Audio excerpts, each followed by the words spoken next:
Hello guys, तो कैसे हैं आप लोग इन दिस वीडियो। आज हम बात करने वाले हैं बोरुटो चैप्टर 77 के स्पॉइलर के बारे में। स्पॉइलर देखकर मुझे लग गया कि चैप्टर बहुत ज्यादा गदर होने वाला है। यहाँ स्पॉइलर हैं बट थोड़े कम मिलेंगे तुम्हें, क्योंकि हम ज्यादा स्पॉइलर के बारे में बात नहीं करने वाले हैं। मैं सिर्फ एक स्पॉइलर के बारे में बात करूंगा जिसका इसके अंदर बहुत बड़ा रोल है। देखो, कावाकी यहाँ पर बहुत ज्यादा डिप्रेस्ड हो जाता है क्योंकि उसे वो नहीं करने दिया जा रहा है जो उसे करना है। कावाकी की सबसे बड़ी प्लानिंग यही है कि अब हर एक उत्सुकी को मुझे खत्म करना है। बाकी तुम्हें याद होगा लास्ट चैप्टर 76 के अंदर कावाकी सेंस कर जाता है कि बोरुटो मोमोशिकी से बात कर रहा है और वो सीधा मोमोशिकी को बोलता है कि भाई बाहर आ, मुझे तुझसे लड़ना है और भिड़ना है। तेरा ये रोज रोज का चोचला मेरे सामने नहीं चलने वाला है। इवन कावाकी बोलता है बाहर आओ, मुझे फाइट करनी है। बट एक्चुअली मोमोशिकी नहीं आ सकता है। सभी उसे कहते हैं भाई क्या कर रहा है, क्यों लड़ने को हो रहा है। शिकमारू भी कावाकी को कहता है तुम अभी शांत रहो, ज्यादा बातें मत करो।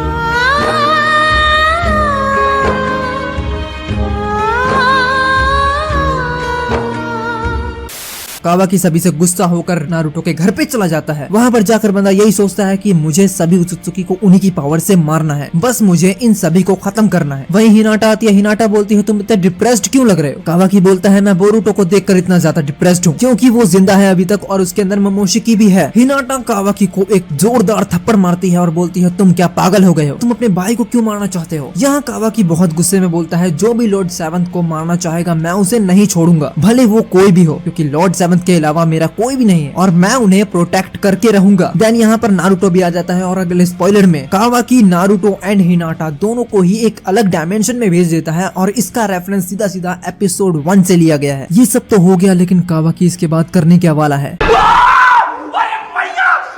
देखो, यहाँ तो हमें थोड़ा बहुत हिंट मिल गया कि जो फ्यूचर बोरुटो ने देखा था वो हमें चैप्टर नंबर 78 या 9 में मिल जाएगा। बट मुझे ये समझ में नहीं आ रहा कि कावाकी का इंटेंशन कहाँ जा रहा है। देखो, मुझे नहीं लगता कि कावाकी का जो गोल है वो एक्चुअल में गलत है, सही है, लेकिन नारुतो ये कभी भी नहीं चाहेगा कि बोरुटो को मारकर नारुतो को बचाया जाए। इसलिए कावाकी ने ये सब चीजें सोचकर नारुतो और हिनाटा दोनों को ही एक अलग डायमेंशन में भेज दिया है, जिससे कोई प्रॉब्लम न हो सके जो भी वो करने वाला है आगे। और यही चीज मेरे ख्याल से कावाकी ने फ्यूचर में भी की है। देखो, यहाँ ये तो कंफर्म हो गया कि नारुतो को कावाकी ने नहीं मारा है। फ्यूचर में जहाँ बोरुटो एंड कावाकी की फाइट हो रही है और यहीं कावाकी बोरुटो से कहता है कि मैं तुम्हें वहीं भेजूंगा जहाँ मैंने लॉर्ड सेवंथ को भेजा है, एक अलग ही डायमेंशन के अंदर। और अगर मैं यहाँ और थोड़ा देखूं तो मुझे वाई भी यहाँ पर कुछ अलग ही आ रहा है, क्योंकि अगर मैं कहूँ कि बोरुटो एंड कावाकी की इस फ्यूचर फाइट के अंदर अगर कावाकी हीरो है तो फिर विलन कौन है, बोरुटो या फिर कोई और। शायद यहाँ ये हुआ है कि कोई खतरा कोनोहा विलेज पे आया, कावाकी सीधा लॉर्ड सेवंथ के पास गया और उसने किसी और डायमेंशन में उसे भेज दिया। और वही चीज वो बोरुटो के साथ भी करना चाहता है, वो बोरुटो को भी बचाना चाहता है। बट यहाँ बोरुटो मान क्यों नहीं रहा, क्योंकि अगर वो बच जाएगा तो बहुत अच्छी बात है, या फिर बोरुटो उत्सुकी के साथ है। यहाँ पर एक्चुअल में चल क्या रहा है। देखो, इसके ऊपर एक स्पेसिफिक वीडियो मुझे खुद बनानी है, मैं तो भूल ही गया इन सब चीजों में कि हम स्पॉइलर दे रहे हैं। कावाकी ने नारुतो एंड हिनाटा दोनों को इसलिए अलग डायमेंशन में भेजा है क्योंकि अब उसे बोलने वाला कोई भी नहीं है। जो उसका टारगेट है उसके बीच में अब कोई भी नहीं आने वाला है। सो आई थिंक मुझे लगता है कि यहाँ ये हो रहा है कि फ्यूचर में जो बोरुटो ने देखा है वो ही सच हो रहा है। हो सकता है यहाँ पर सभी के सभी बोरुटो को प्रोटेक्ट कर रहे हैं कावाकी से, क्योंकि कावाकी वैसे भी बोरुटो से ज्यादा पावरफुल है और वो बोरुटो को मार भी सकता है। और अगर बोरुटो ये देखेगा कि बोरुटो की वजह से कावाकी इतना ज्यादा डिप्रेस्ड हो रहा है, कावाकी बोरुटो को मारना चाहता है, सो बोरुटो ये सब चीजें देखकर सीधा ये बोलेगा कावाकी से कि मैं ये विलेज छोड़ के जा रहा हूँ। और बाकी लोग ये सब चीजें एक्सेप्ट नहीं करना चाह रहे हैं, क्योंकि बोरुटो विलेज छोड़ के जाए ये ठीक नहीं। For the Naruto and Hinata वो भी ये चीज कभी भी एक्सेप्ट नहीं करेंगे कि बोरुटो विलेज छोड़ के चला जाए। दैट्स व्हाई सभी बोरुटो को रोकने की कोशिश कर रहे हैं यहाँ पर। और यहाँ पर कावाकी ये कर रहा है कि वो सभी को रोक रहा है जिससे बोरुटो विलेज छोड़ के जा सके, जिससे सभी ठीक रहे, क्योंकि बार बार डिस्टर्बेंस होती है जब मोमोशिकी वापस आता है तो। You're goddamn right.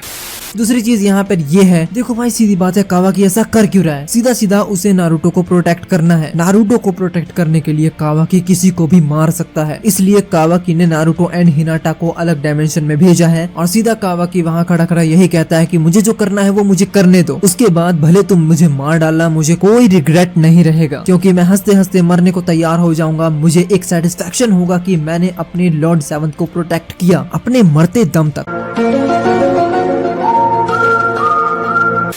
देखो कावाकी की जो सिचुएशन है अब धीरे धीरे बदल रही है। कावाकी अब एक अलग ही डेस्टिनी पकड़ रहा है जहाँ पर वो किसी भी उत्सुकी को नहीं छोड़ेगा, भले वो अच्छा हो या बुरा हो, उसे उससे कोई मतलब नहीं है। बट ये जरूरी नहीं कि हर एक उत्सुकी गलत हो। मेरे कहने का यहाँ सीधा सीधा मतलब ये है कि जरूरी नहीं कि हर एक उत्सुकी बुरा हो जिसे कावाकी मारना चाहता है। मैं सीधा एग्जांपल लूंगा कागुया का। कागुया ने भले इशिकी को धोखा दिया लेकिन उसने अपनी लाइफ को एक अलग ही मोड़ दिया था। यहाँ बड़ी बात यह है कि कागुया को भी धोखा मिला था, इस वजह से वो ऐसी बन गई। शायद अगर कागुया को धोखा ना दिया गया होता तो शायद वो मदर ऑफ द शिनोबी होती। देखो मेरे कहने का यहाँ ये मतलब है कि कागुया सही थी बट उसे धोखा मिलने की वजह से वो विलन बन गई, वो तो अलग बात है। देखो कावाकी की जो इंटेंशन है कि हर एक उत्सुकी को मारना है, वो जरूरी नहीं कि वो सही हो, क्योंकि हर एक उत्सुकी डेथ डिजर्व नहीं करता है, क्योंकि एक गंदी मछली की वजह से पूरे तालाब को गंदा नहीं कहा जा सकता है। और ये जरूरी नहीं कि हर एक उत्सुकी विलन ही हो, कुछ लोग अच्छे भी होंगे जो अभी तक आए नहीं है। इस चैप्टर में तो बस यही दिखाया जा रहा है कि कावाकी का इंटेंशन अलग हो रहा है, कावाकी एक अलग ही लेवल पे जा रहा है, उसका फेट अलग हो रहा है। वेल हम इस चैप्टर को ज्यादा डिटेल में 20 तारीख के बाद बात करेंगे। सो आज के लिए बस इतना ही गाइस, मिलते हैं नेक्स्ट वीडियो में। अगर आपको ये वीडियो अच्छी लगे तो प्लीज लाइक करो, सब्सक्राइब करो एंड बेल आइकन जरूर दबा देना। Thank you for watching guys, मिलते हैं नेक्स्ट वीडियो में।